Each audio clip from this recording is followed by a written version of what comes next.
Hello, Kenton E here with a St. Thomas Aquinas Minute. I have with me an apple from the apple tree right over here. As well, I have some keys from a ash maple, and I have this horrid seed-bearing plant called a burdock, which puts these little burrs out. Now, why am I out here with these three examples? Oh, actually, and I also have in my pocket acorns as well. So each of these plants is producing a seed. It wants to reproduce itself.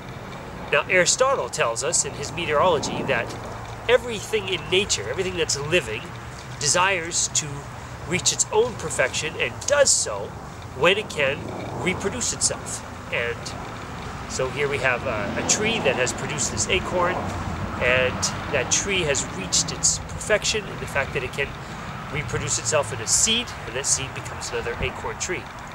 And we see the same thing with animals. Animals instinctively desire to perpetuate their species and to reproduce themselves. Now, St. Thomas Aquinas takes what Aristotle says and makes it bigger, more profound. He says, the good seeks to diffuse itself. The good diffuses itself. What does that mean? So, everything that is alive is good. In fact, St. Thomas would say everything that has being, everything that exists is good. And everything that is alive seeks to communicate itself as far as possible.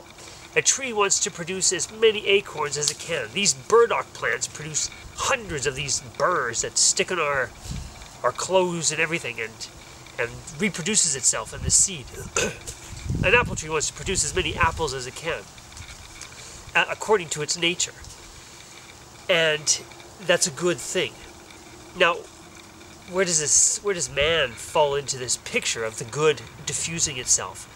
Well, man obviously has this innate desire to perpetuate the species, but it's more than that. See, and this is the key. Man naturally wants to communicate himself with another person. And this isn't just a biological thing. This is because man has reason. He wants to connect and be in relationship with somebody else. By nature, we are not made to be autonomous. Immanuel Kant said, we are an island unto ourselves. Well, we're not. We're not an island. We are made for relationship. We are made to give, as Gaudium et Spes says. We are made to fulfill ourselves by giving a sincere gift of ourselves to another. We are made to communicate ourselves, to diffuse the good that we are, and give ourselves to others. And in doing so, we become fulfilled.